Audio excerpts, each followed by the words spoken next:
Morning.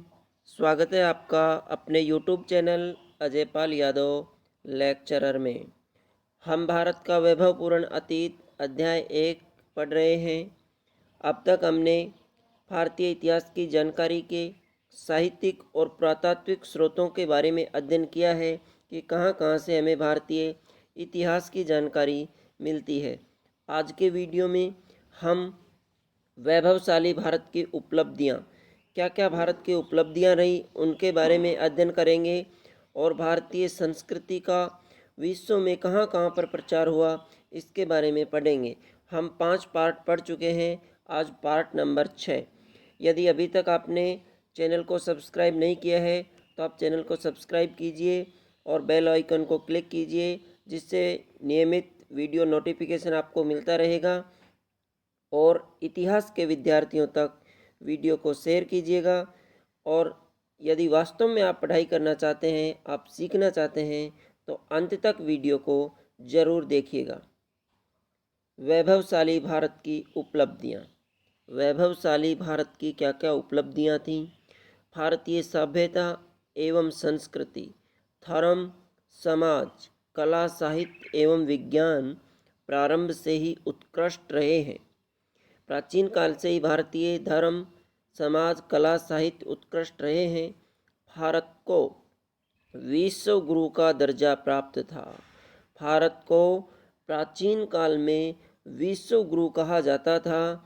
और आर्थिक समृद्धि की बात करें तो भारत को सोने की चिड़िया कहा जाता था। आर्थिक रूप से भारत इतना समृद्ध था कि भारत को सोने की चिड़िया कहा जाता था। नैतिक एवं मानवीय आचरण में भी भारत सदैव अग्रणी रहा है। हम नैतिकता की बात करें, हम मानवीय आचरण की बात करें, हम धर्म की बात करें, समाज की बात करें, संस्कृति की बात करें, सभी में भारत सदैव अग्रणी रहा है। यही कारण था कि भारत को क्या कहा जाता था? विश्व गुरु कहा जाता था।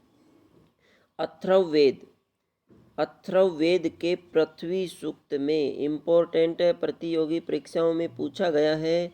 अथर्ववेद के पृथ्वी सूक्त में भारत भूमि को माता के रूप में माना है। माता भूमि पुत्रो अहम पृथिव्या, कि भारत माता, जो भारत भूमि है वो हमारी क्या है? माता है। किस में माना गया है? अथर्ववेद में। अथर्ववेद के कौन से सूक्त में? पृथ्वी सूक्त में क्या कहा गया है? माता भूमि पुत्रो अहम पृथिव्या। ये याद रखना, अथर्ववेद के पृथ्वी सूक्त में भारत भूमि को माता के रूप में स्वीकार किया गया है। संपूर्ण विश्व को एक परिवार के रूप में, ये भारतीय सभ्यता की, भारतीय संस्कृति की विशेषता है कि संपूर्ण विश्व को क्या माना है? एक परिवार माना है। वसुधैव कुटुंबकम, संपूर्ण विश्व क्या है? एक परिवार के रूप में स्वीकार किया गया है। संपूर्ण मानव के कल्याण के लिए, संपूर्ण मानव के कल्याण के लिए, मानव मात्र के कल्याण के लिए, सर्वे भवन्तु सुखिने सर्वे सन्तु निरामया सर्वे भद्राणि पश्यन्तु माँ कश्चित् दुर्भाग् भवेत्। ये कल्पना की गई है, कामना की गई है कि सभी सुखी हों, सभी निरोगी हों, कोई दुखी नहीं हो। ऐसी संपूर्ण मानव मात्र के कल्याण के लिए कामना करने वाली हमारी संस्कृति ने एक आदर्श प्रस्तुत किया है दुनिया के सामने कि हर पूरा विश्व क्या है? वसुदेव कुटुंबकम, एक परिवार है। और संपूर्ण मानव मात्र के कल्याण के लिए यह भी भारतीय संस्कृति ने आदर्श प्रस्तुत किया है कि सर्वे भवन्तु सुखिनः सर्वे सन्तु निरामया। ऐसे कई उदाहरण हैं जिनसे प्रकट होता है कि हमारा अतीत अत्यधिक वैभवशाली रहा है। और भारत की इन उपलब्धियों का बिंदुवार विवरण निम्नानुसार है कि किस प्रकार से हमारा वैभवशाली अतीत रहा है, क्या क्या उपलब्धियां थी। भारतीय संस्कृति का विश्व में प्रचार, भारतीय संस्कृति का विश्व के देशों में प्रचार हुआ। ये भारतीय सभ्यता की, भारतीय संस्कृति की विशेषता थी। प्राचीन काल में संस्कृति ने अपना संपूर्ण विश्व में संचार किया। भारतीय संस्कृति ने संपूर्ण विश्व में अपना संचार किया। भारतीय संस्कृति और यह संचार सैनिक आक्रमण नहीं अपितु सांस्कृतिक विनिमय के स्वरूप का था। अन्य लोगों ने अपनी सभ्यता और संस्कृति का प्रचार किया, वो सैनिक आक्रमण के आधार पे, साम्राज्यवाद के आधार पे, धर्म के प्रचार के आधार पे किया। लेकिन याद रखना, भारतीय संस्कृति का प्रचार, भारतीय सभ्यता का प्रचार सैनिक आक्रमण नहीं था, वो क्या था? सांस्कृतिक विनिमय का स्वरूप था। यह भारतीय संस्कृति की विशेषता रही है। भारत का इतिहास एवं संस्कृति अपने प्रारंभिक काल से ही गौरवमयी रही है। उत्खनन एवं पुरातात्विक अवशेषों के आधार पर भी हमें भारतीय संस्कृति का विश्व स्वरूप दिखाई देता है कि सिंधु घाटी सभ्यता प्राचीन कालीन सभ्यताओं में उत्कृष्ट सभ्यता थी। चीन की दीवार के उत्तरी दरवाजे पर, चीन की दीवार चीन में बनवाई गई थी हूण आक्रमण को रोकने के लिए, तो उस चीन की दीवार के उत्तरी दरवाजे पर संस्कृत भाषा में आज भी उल्लेख है कि यक्षों के द्वारा परमेश्वर हमारी रक्षा करे। यह चीन की दीवार पर लिखा गया है, जो भारतीय संस्कृति का वाक्य है कि यक्षों के द्वारा परमेश्वर हमारी रक्षा करे। भारतीय संस्कृति एवं भारतीय इतिहास की श्रेष्ठता का उल्लेख भारतीय ग्रंथों में ही नहीं अपितु पश्चिमी इतिहासकारों और विद्वानों ने भी भारतीय संस्कृति की श्रेष्ठता के उद्गार प्रकट किए हैं कि भारतीय ग्रंथों में ही भारतीय संस्कृति की विशेषताओं के बारे में नहीं कहा गया है, श्रेष्ठता के बारे में नहीं कहा गया है, अपितु जो विदेशी इतिहासकार थे, पश्चिमी इतिहासकार थे, उन्होंने भी भारतीय संस्कृति की श्रेष्ठता के उद्गार प्रकट किए हैं। कौन कौन है वो? इतिहासकार म्यूर ने, इतिहासकार हुए म्यूर, और इन्होंने लिखा है कि भारत के प्राकृतिक सौंदर्य की भव्यता, विविधता और वनस्पतियों के उत्पादन की समूची दुनिया में बराबरी नहीं है। किसने लिखा? म्यूर ने लिखा। क्या लिखा? भारत के प्राकृतिक सौंदर्य की भव्यता, कि भारत में प्राकृतिक सौंदर्य की भव्यता और विविधता, विविधता में एकता, यह भी भारतीय संस्कृति की विशेषता रही है। विविधता और वनस्पतियों के उत्पादन की समूची दुनिया में बराबरी नहीं है। जितनी वनस्पतियां भारत में उत्पन्न होती हैं, प्राकृतिक सौंदर्य भारत में है, प्राकृतिक सौंदर्य की भव्यता में विविधता है, ये पूरी दुनिया में कहीं भी नहीं है। और ये किसने कहा? म्यूर ने भारतीय संस्कृति के बारे में कहा। सर वाल्टर रेले ने लिखा है कि प्रथम मानव प्राणी का निर्माण भारत खंड में हुआ। वाल्टर रेले ने क्या लिखा? प्रथम मानव प्राणी का निर्माण कहाँ पे हुआ? भारत खंड में हुआ। कर्नल अलकाट ने मानव संस्कृति का उद्गम स्थल भारतवर्ष को ही माना है। वाल्टर रेले ने भी कहा कि प्रथम मानव प्राणी का निर्माण भारत में हुआ। कर्नल अलकाट ने क्या कहा? मानव संस्कृति का उद्गम स्थल किसको माना? भारतवर्ष को माना। कि मानव संस्कृति का उद्गम कहाँ हुआ? भारतवर्ष में हुआ। किसने कहा ये? कर्नल अलकाट ने कहा। जब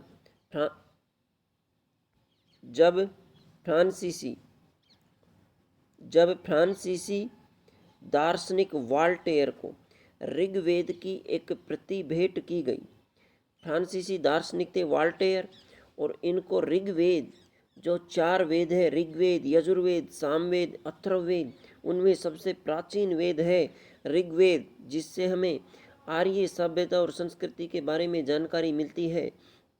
तो वह ऋग्वेद की एक प्रति भेंट की गई। किसको? एक फ्रांसीसी दार्शनिक थे वाल्टेयर, उनको ऋग्वेद की एक प्रति भेंट की गई। तब उनके उद्गार थे, यह देन इतनी अमूल्य है कि पाश्चात्य राष्ट्र सदैव पूर्व के प्रति ऋणी रहेंगे।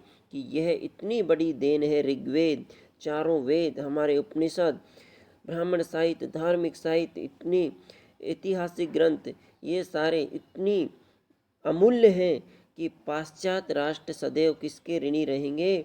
पूर्व के ऋणी रहेंगे। किसने कहा ये? वाल्टेयर ने कहा। कब कहा था? जब उसको ऋग्वेद की प्रति दी गई थी।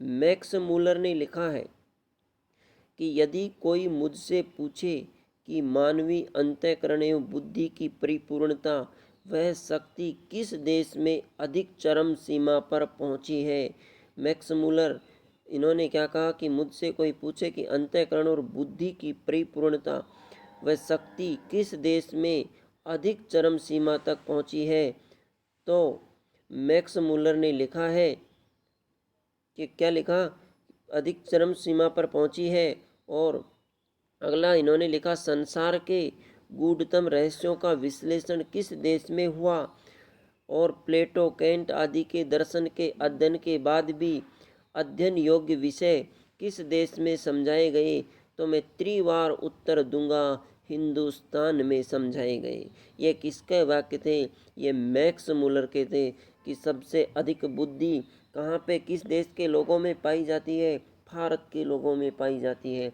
संसार के गूढ़तम रहस्यों का विश्लेषण किस देश में हुआ, तो इसका आंसर भी क्या होगा, भारत होगा। ये कौन कह रहा है, भारतीय धर्म ग्रंथ नहीं कह रहे, भारतीय इतिहासकार नहीं कह रहे, ये मैक्स मूलर विदेशी इतिहासकार कह रहे हैं।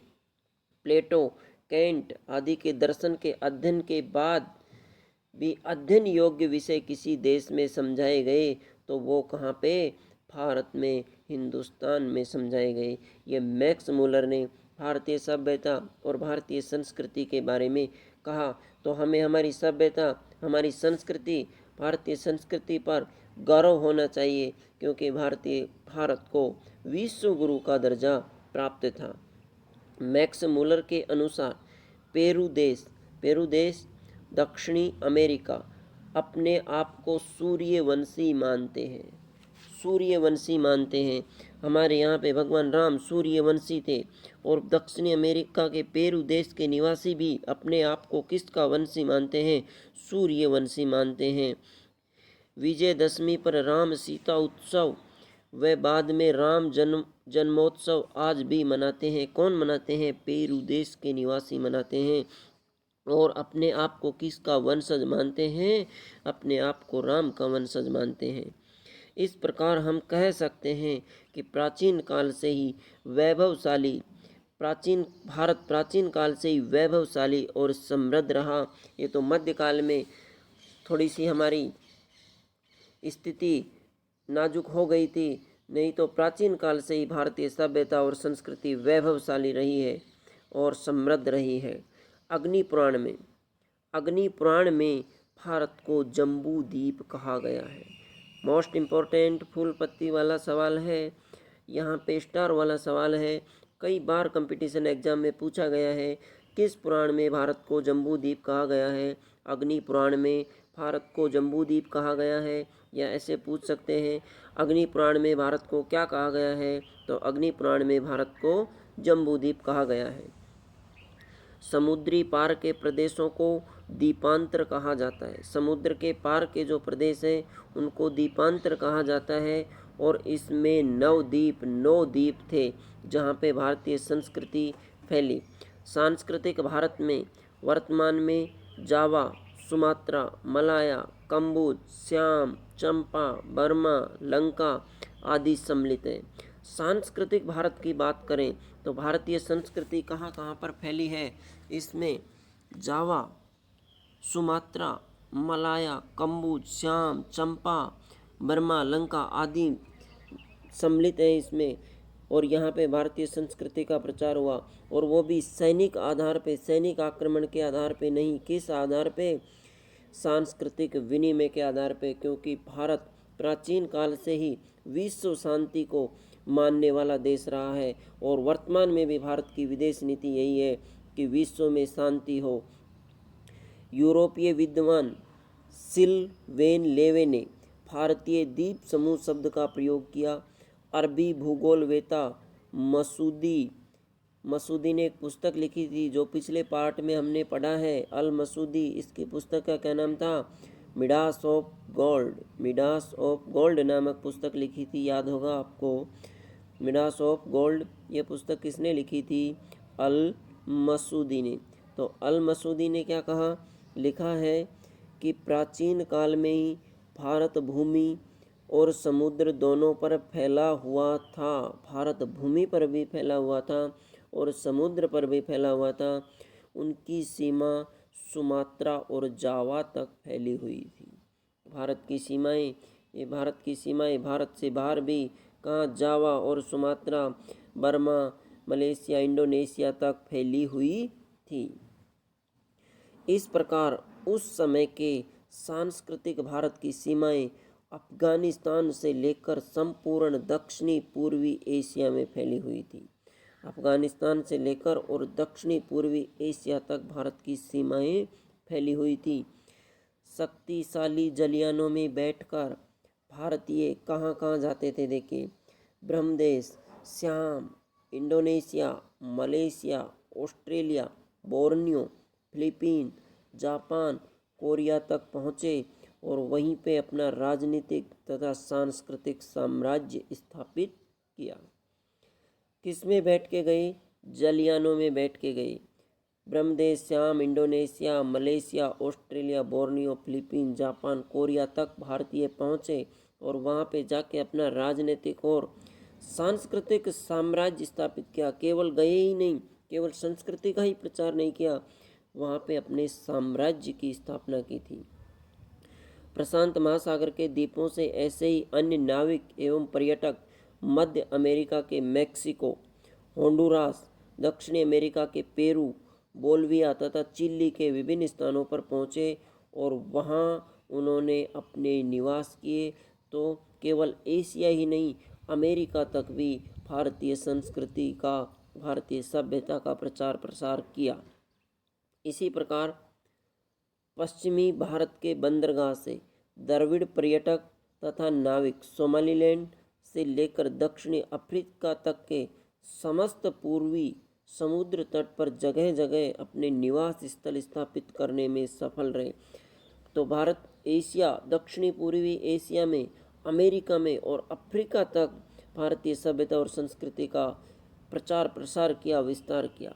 भारतीय सूरवीरों की एक शाखा हिमालय पर्वत के उत्तर में पूर्व की ओर बढ़ी और इन्होंने दक्षिणी रूस के विभिन्न राज्यों तिब्बत, मंगोलिया, सिक्कियान, उत्तरी चीन, मंचूरिया, साइबेरिया और चीन तक पहुंचकर भारतीय संस्कृति का प्रभाव निर्मित किया। भारतवासियों की एक शाखा ने पश्चिमी द्वार से प्रस्थान किया और गांधार, पर्सिया, इराक, ईरान, तुर्किस्तान और अरब तक की तथा दक्षिणी रूस के विभिन्न राज्यों एवं फिलिस्तीन पहुंचकर अपनी संस्कृति का ध्वज फहराया।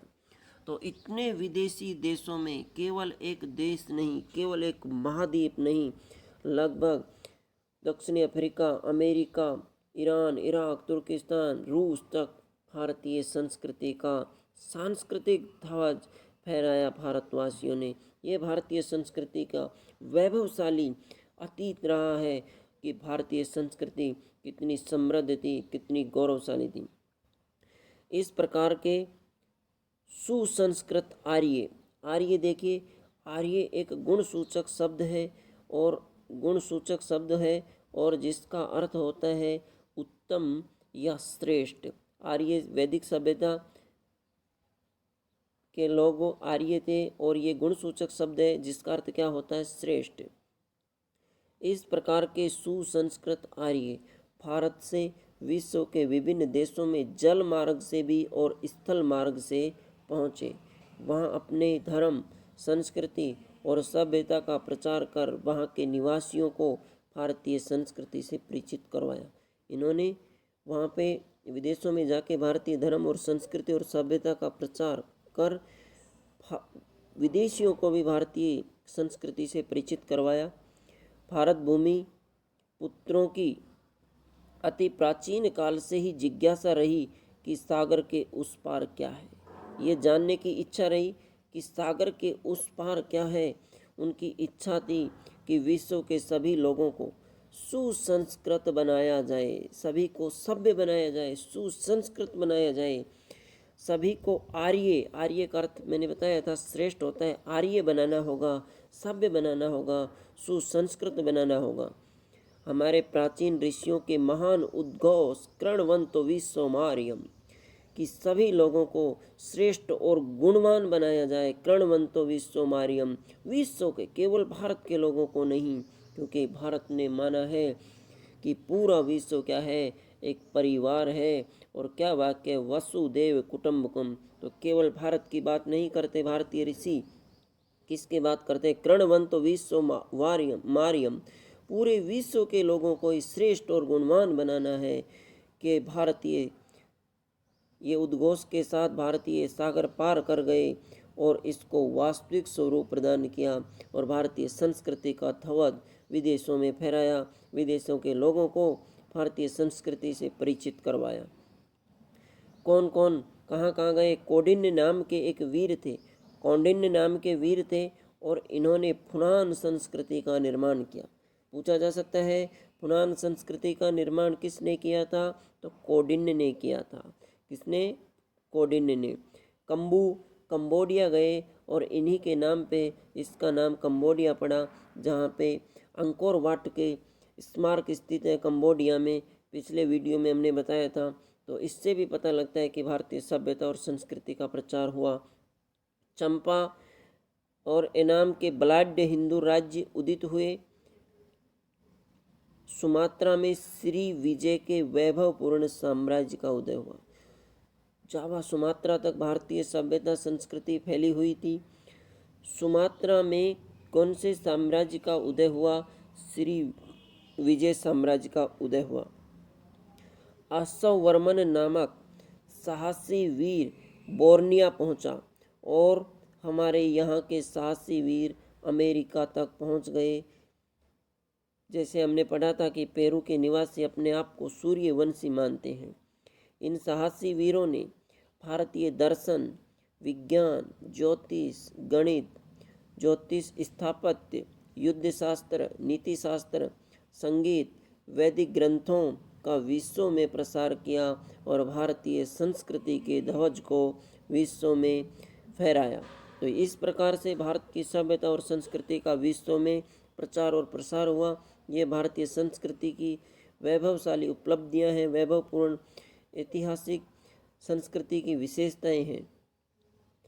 Indonesia, Cambodia, Indo China, Borneo से संस्कृत भाषा के सैकड़ों लेख मिले हैं। इंडोनेशिया से, कंबोडिया से, इंडो चाइना से, बोर्नियो से कौन सी भाषा के, संस्कृत भाषा के लेख मिले हैं। जावा में आज भी शक काल गणना का प्रचलन है, क्योंकि शक संवत की स्थापना कनिष्क के समय हुई थी और जावा में आज भी शक संवत के आधार पे, शक कैलेंडर के आधार पे काल गणना की जाती है। और इसकी शुरुआत कहाँ से हुई थी, भारत से हुई थी। जावा के शिव विष्णु मंदिर, बौद्ध मंदिर भारतीय संस्कृति के प्रतीक माने जाते हैं। बोरोबुदुर का जो स्तूप है, अंकोर वाट के मंदिर का भव्य शिल्प अजंता एलोरा की समानता बताते हैं। जिस तरह अजंता और एलोरा की गुफाएं हैं, उसी तरह की बोरोबुदुर का स्तूप जावा में है और अंकोर वाट के स्मारक कंबोडिया में है। चंपा, अनाम, पांडुरंग, इंद्रपुर, बाली, कलिंग जैसी नगरों के नाम या राम वर्मा जैसे व्यक्तियों के नाम भारतीय परंपरा से अटूट संबंध रखते हैं। इन देशों का रहन सहन, परंपरा, पूजा पद्धति, शास्त्र विधि, नीति कल्पना, आचार व्यवहार आदि में भारतीय परंपरा झलकती है। इनमें रहन सहन भारतीय है, इनकी पूजा पद्धति भारतीय है, इनकी शास्त्र विधि भारतीय है, इनकी कल्पना शक्ति, नीति शक्ति, आचार और व्यवहार में भी भारतीय परंपरा झलकती है। अब समय आ गया है, आज के वीडियो को आपने कितना कंसंट्रेट होके सुना है, पढ़ा है, उसके एनालिसिस करने का कि आप यदि इन क्वेश्चनों के आंसर अच्छे से दे पा रहे हैं तो आपने वीडियो को अच्छे से देखा है। यदि आंसर नहीं दे पा रहे हैं तो कहीं ना कहीं कोई कमी रही है, नेक्स्ट टाइम उसको दूर करने का प्रयास करना। पहला क्वेश्चन, किस वेद में भारत भूमि को माता के रूप में स्वीकार किया है? एग्जाम में पूछा गया क्वेश्चन है, आप आंसर दे सकते हैं। किस पुराण में भारत को जम्बू द्वीप कहा गया है? मोस्ट इम्पोर्टेंट, ये ऐसे क्वेश्चन है जो प्रतियोगी परीक्षाओं में पूछे गए हैं, बोर्ड के एग्जामों में पूछे गए हैं। समुद्री पार के भारतीय प्रदेशों को क्या कहा जाता है? सांस्कृतिक भारत में कौन कौन से देश सम्मिलित थे? नवद्वीप के नाम से जाने जाते थे। फुनान संस्कृति का निर्माण किसने किया? और सुमात्रा में किस साम्राज्य का उदय हुआ? ये आज के वीडियो से संबंधित कुछ इम्पोर्टेंट क्वेश्चन थे जो सेलेक्ट किए थे, तो आप इनके आंसर दे सकते हैं। आप मेरे नंबर पे भी आंसर लिख के भेज सकते हैं, कमेंट बॉक्स में भी आंसर दे सकते हैं। आज के वीडियो में इतना ही। नेक्स्ट वीडियो में फिर मिलते हैं। विपरीत परिस्थितियां चल रही हैं, इन विपरीत परिस्थितियों में भी आपने रुकना है न झुकना है। चरे वेती हमें निरंतर चलना है और मंजिल तक पहुंचना है। तो आज के वीडियो में इतना ही।